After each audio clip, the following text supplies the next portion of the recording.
Hello, I'm Dr. David DeRose, your host for American Indian and Alaska Native Living Radio. This is a special video edition of the program. We're actually sharing a large portion of an interview I conducted with Dr. Greg Steinke. Dr. Steinke is a hospitalist. He's taking care of patients on the front lines. He's cared for over 700 individuals just recently with COVID-19, many of them in the intensive care unit. So he brings that background with him, but he's got another interesting side. He's got a master's in public health, board certifications in family medicine and preventive medicine, as well as lifestyle medicine. He's really interested in keeping people well, even though he's on the front lines in some of our biggest hospitals. I'm Dr. David DeRose. Like I said, Dr. Steinke is going to be talking with us today about the microbiome, the germs that live in our gut. I think you'll find it interesting and extremely practical. Greg, we're talking especially to indigenous peoples, and there is research that's been taking place on indigenous populations throughout the world. You and I were speaking off air about indigenous Africans in the country of Malawi. Tell us what we've learned from some of the research there. Pretty exciting research. So what they were able to discover, well, what they did was they compared folks in Malawi and their microbiome, looking at their stool, their feces, and then compared what Americans have going on. And what they found was that actually those people in Malawi with natural indigenous diets compared to the folks in America with more like the standard American diet, those folks in Malawi have 30% more species of bacteria in their gut. They have a lot more bacteria that have an anti-inflammatory effect growing in their guts. And we believe that that is related to the kind of diet they are on, a high plant-based diet, a high fiber diet, a low meat diet, and a low simple sugar diet, as opposed to Americans who are on a high sugar diet, on a high meat diet, not eating very many plants, low fiber. And so this significant difference seems to be playing a role in the microbiome, where these short chain fatty acids, this special kind of fatty acid, it's very short, very small, names like butyrate, acetate, others, seem to have a very important effect in that they leak into your system. They also are important, have an important role in keeping your gut healthy in terms of the cells of the gut. They live on this butyrate and acetate. And as they've done studies showing that when you change your diet, when you go to a whole plant-based diet, let's say from a regular American diet, as the dietary change takes place, little by little, your microbiome starts to change. And it takes about 30 days for that fully to kick in. And we've noticed that running our community health programs in the past, patients will often complain of having explosive experiences as they go through the dietary changes. And what's happening is the kinds of bacteria that are living, that are reproducing in your gut are changing, going from a more pro-inflammatory type situation to anti-inflammatory.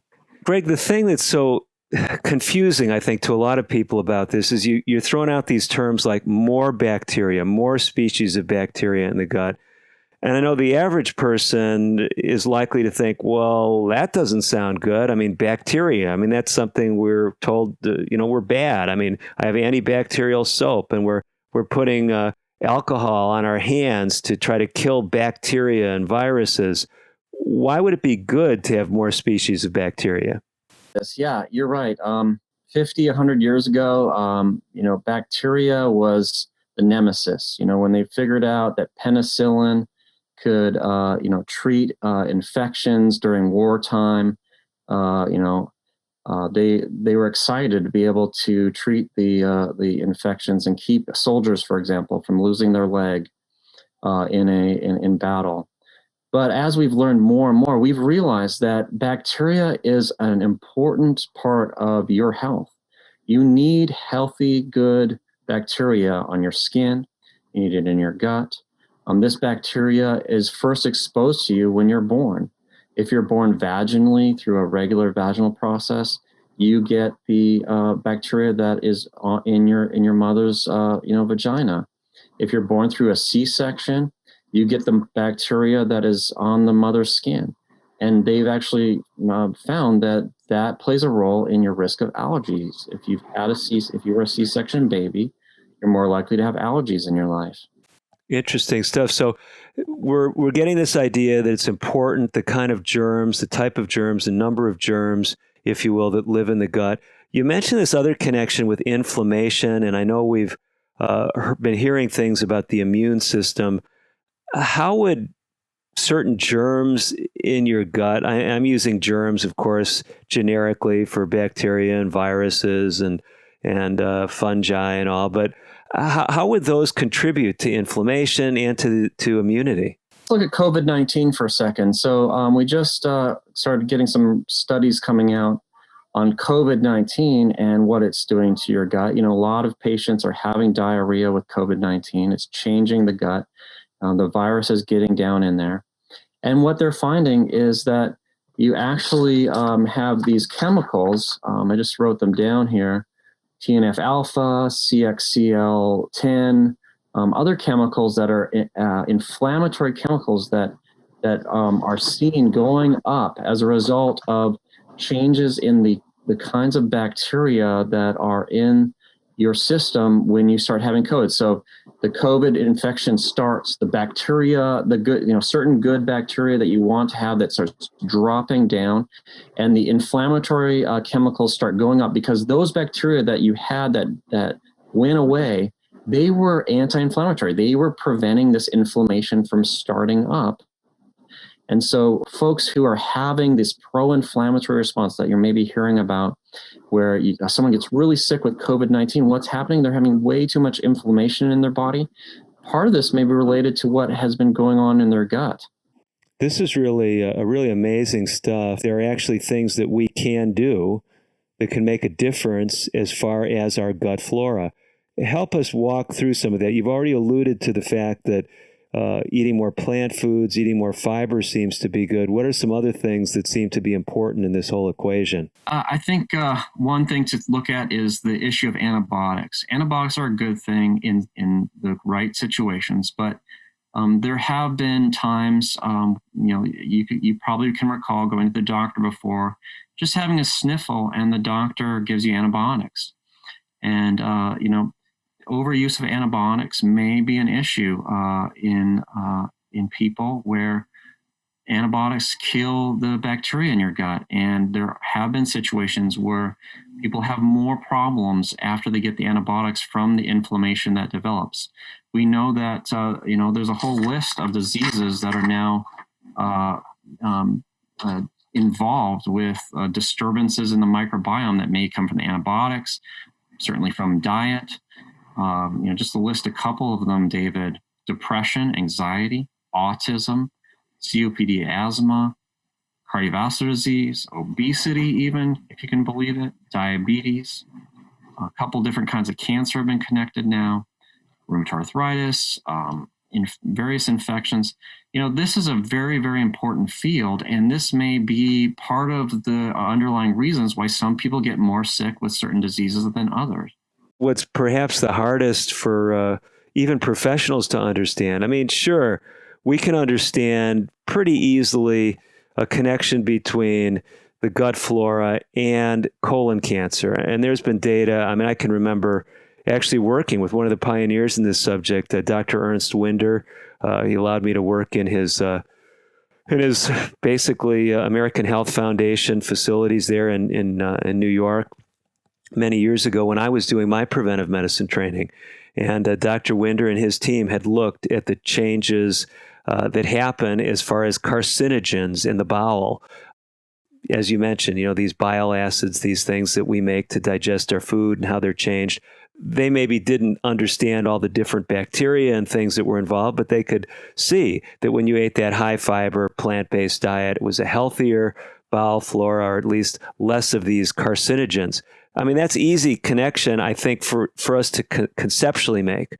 But then when you start talking about the brain, I mean, you start talking about depression and anxiety, I mean, that's just ramping it up a whole other level. And I know you mentioned some about these small molecules like butyrate and acetate.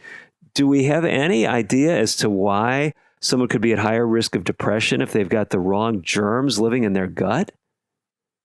There's probably several mechanisms. So one mechanism that I mentioned was this change in the way the inflammatory and immune system chemicals go. So for example, TNF alpha, is a pro-inflammatory agent in your body. And if you have just too much of it, not maybe such high doses as you might see in an infection or fever, but if you have too much of it in your body on a regular basis, that can lead to autoimmune diseases, that can lead to changes in the way your brain works, because your brain's having to deal with inflammation, and that can affect you, give you Alzheimer's, give you mood changes. And so this is an important discovery over the last 10 years. I mean, the thing that helped me realize that I needed to reassess this situation and learn more was that they've now discovered through the genetics and the DNA studies of these microbes that there are over 10,000 species in your gut now. 10,000 species of bacteria. Just try to get your brain around all the complex interactions that are going on there. We've been talking about how lifestyle can impact our gut flora. We've talked about how indigenous peoples seem to have tapped into this throughout history, eating a lot of whole plant foods that seem to have these beneficial effects on the bowel. And as we talk about this, I know folks who've even heard a little bit about it. They've heard about the so-called probiotics, maybe even the prebiotics. Can you walk us through the difference between the two, probiotic, prebiotic? What are they and how do they differ? Yeah, this terminology came up just as we were starting to learn more about the gut and realizing that we wanted to get the gut healthier. And so the probiotic means bacteria in a pill. That's what a probiotic is, bacteria in a pill. So every probiotic is bacteria in a pill, or it's bacteria in some food. That would be a part of that definition. So, some yogurts, some, kinds of different foods that have bacteria in them. Prebiotics, on the other hand, is the food itself. It's the food that the bacteria actually eat to build up the good bacteria. So the most notable example is your garlic, your leeks, your onions. Those are very, very healthy foods that really raise up the healthy bacteria in your gut, for example. When we wrote the book, 30 Days to Natural Blood Pressure Control, we looked at just some of the early literature that was talking about the connection between probiotics and blood pressure lowering. You've already added to that list today how if we can improve the gut flora, we can decrease the risk of diabetes, help in our mental health issues, but also with the immune system. Can you help us understand a little bit more about COVID-19? Because you and I have spoken off air about how some of these folks, I've heard them called long haulers or folks with these extended COVID-19 symptoms. You were saying there might be some thought that this whole microbiome plays into this as well. Is that correct? Yeah, it's fascinating that here you have an infection that's supposed to be, done within 10 to 15 days at the very latest, many people far quicker. And yet there's a subset of patients who, go on to have symptoms for quite a while. And they say, I'm just fatigued for a long time. I maybe feel some subtle shortness of breath for a long time. I have some joint pains. And this has gone on for up to 80 days in some of the research they've done on these folks. And so it's very interesting to note that there's a significant change in the microbiome in the gut flora, the bacteria get suppressed during the the infection. And what the hypothesis is that perhaps these healthy bacteria are not growing back up again, and the inflammatory state that the body's in as a result of COVID-19, it cannot be corrected very quickly in some people, or is not corrected quickly. And so they kind of end up in a bit of a pro-inflammatory stance in their body, and leads them to have more of these symptoms because of the inflammation. There are so many things that we're learning about COVID-19 that are causing us to focus on a whole host of other aspects of physiology. I had a fellow that called me. He had recently gotten over COVID-19, and for some reason, his doctor did a bunch of blood work on him, and his lipids, his cholesterol, his triglycerides had totally gone off the chart. I mean, his triglycerides, I think, had been, normal, 100, 150, and they were 800. He'd been fasting. I mean, everything was, ideal as far as the testing conditions. He then was retested several weeks later, and his triglycerides were back down to 80. And so the question was, well, was this just a lab error? Did they get the specimens mixed up, or is there something going on with the liver and the gut and this whole intestinal system, if you will, if you want to throw the microbiome into it, that was involved? Have you heard anything about weird stuff going on with cholesterol and triglycerides in the context of COVID? Yes, David. During a cytokine storm, and that term means usually when doctors use it, they are referring to a patient who's very sick in the ICU, having this extreme inflammatory response during COVID-19. But to check to find out if they're having that, one of the tests that you check is triglyceride levels. And they've found that the triglyceride levels can significantly elevate during COVID-19. Now, it's interesting that it sounds like he was not in the ICU having this. He was just having this as a regular person, outside of the hospital. And so that's very fascinating that he seemed to be having a component of that cytokine storm during the COVID-19 infection, and yet not manifesting many of the other features. We know, for example, with probiotics, that people who've been given probiotics for a month or two see a reduction in their cholesterol. They see maybe a 7 to 8 point reduction in their cholesterol on average. Some people see a stronger reduction, some people much less. But there's definitely an impact of the bile acids, of the various DNA microbes in the gut on your cholesterol issues. So folks who are listening, they're hearing probiotics. They've maybe walked through a health food store, a drugstore, and they see probiotics, so many colony-forming units. Is there any, at this point, rule of thumb as to what someone should be looking for? Is it certain species of bacteria? Is it so many colony-forming units? Do you have any insight into this, or is it so much in flux that we maybe don't have all the answers yet? I think you can have some confidence. There's certainly a lot to learn still. I have that here. Saccharomyces boulardii. We use this all the time in the hospital. Basically, you want 10 to the 9th power or 10 to the 10th power. So that's, basically you're getting to a billion units. 10 to the 9th, and then 10 to the 10th would be 10 billion. It's much easier to go with the milligrams, 250 to 750 milligrams with Saccharomyces. We use that a lot. That's an excellent one. The other one is Lactobacillus rhamnosus, and then it has a GG on the end, and that's just describing that particular bacteria species. You can spell it RHAMNOSUS, and that's, again, 10 to the 10th power. So that's how much you need. If you use less, it doesn't have the same benefits. And so you need to make sure the dose is adequate, or else you're not really giving yourself probiotics. And does it matter? Folks often ask, well, does it have to be refrigerated? Can it be on the shelf? I mean, is there good data on that, or is that a little bit harder to come by? Yeah, I think refrigeration is reasonable to be safe. But, there's the various supplement companies have different opinions about that piece.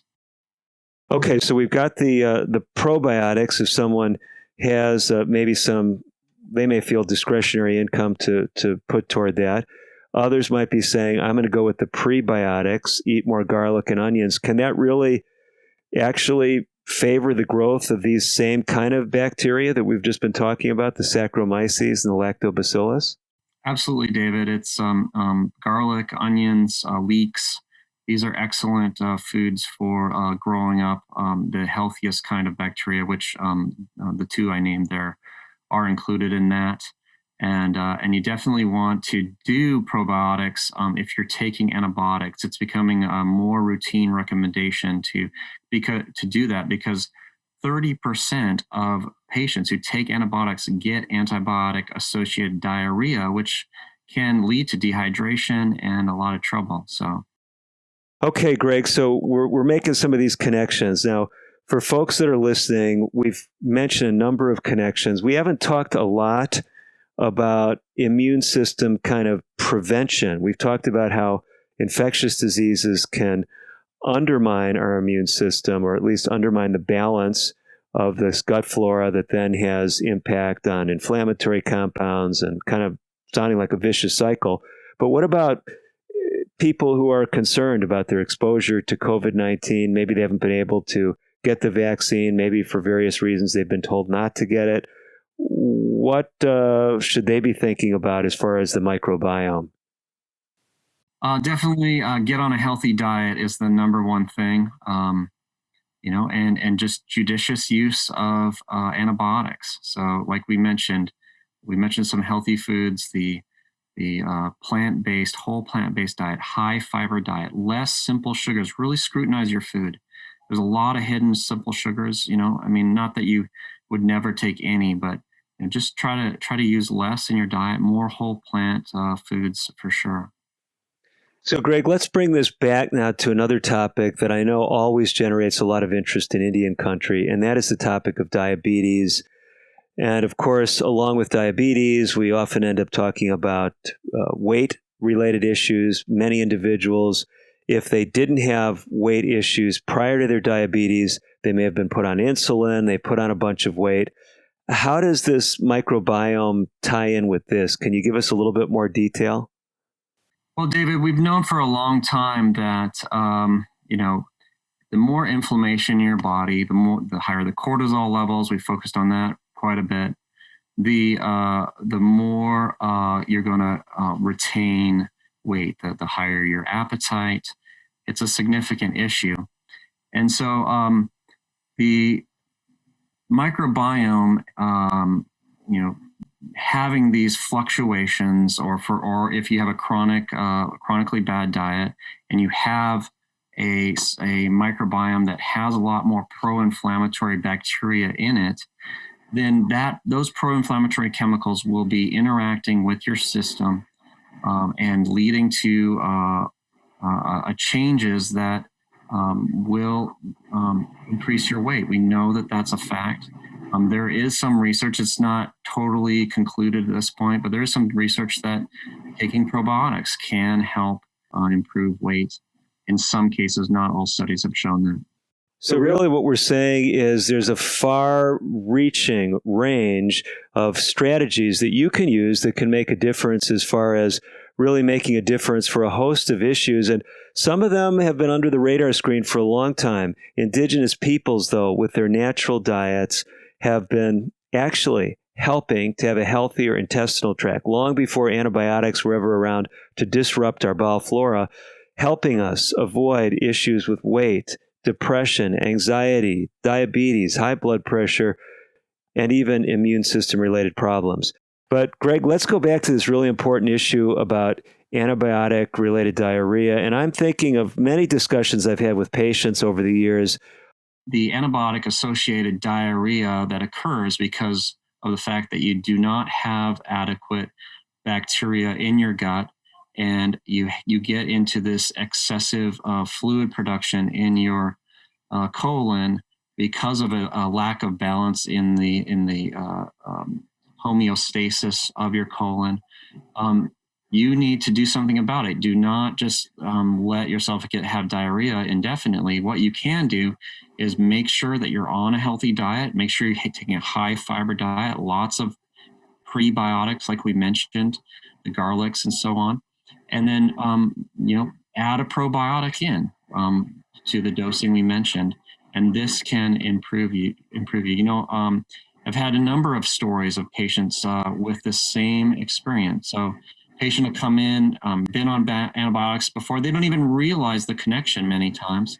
And you find out they're on antibiotics, you put them on a probiotic, and within 5 days, usually they're much, much better.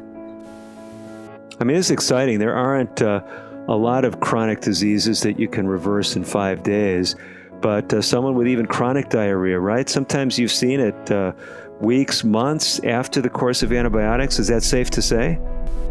Absolutely. A lot of patients with inflammatory bowel disease are trying it. It's not always working for them, but I've had many patients with inflammatory bowel disease like Crohn's, ulcerative colitis, have significant improvements in their symptoms because of trying probiotics, which means that if they improve their diet as well, they will often see further improvements.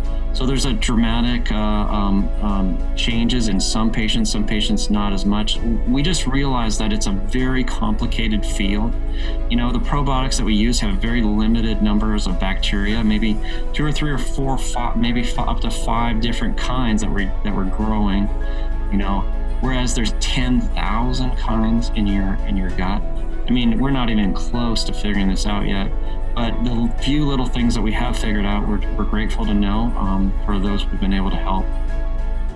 So, Greg, I think one of the messages that's come out so clearly in this show is we want to be eating more of those plant foods. If people haven't heard that message when it came to diabetes or high blood pressure or weight for other reasons, hopefully they're making that connection, realizing it has a role with this microbiome. Well, that's all for the special video edition of today's program. Again, I'm Dr. David DeRose. If you want more information about our programming, if you want to jump on and listen to previous broadcasts, simply go to AIANL.org. That stands for American Indian Alaska Native Living.org. So AIANL.org. You can get podcasts of all our previous radio shows. If you want video editions of the program, best choice is to go to my website or my YouTube channel. Compass Health Consulting is the YouTube channel. Compass Health Consulting. Compass Health is one word, consulting. Go to that YouTube channel. You'll see my picture if you're in the right place, or you can go to our website, compasshealth.net. Well, again, that's all for today. Again, Dr. David DeRose wishing you the very best of health.